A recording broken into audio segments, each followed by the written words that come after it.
Okay, in this tutorial we're going to show you how to create a Google drawing and how to share that with your teacher or anybody else you want. First thing you need to do is go to your Google Drive, then you're going to click New, and then you're going to click this More button right here, and right over here you should see Google Drawings. So we're going to click Google Drawings.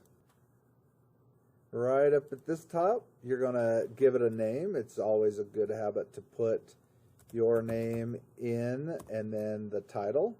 So this would be, in this case, would be the Sloth Comic, something to that effect. Then you come down in here and make sure you click the share button. Click share. And then you're going to type in your teacher name in. And then click that. And then hit send, and that's all there's to it.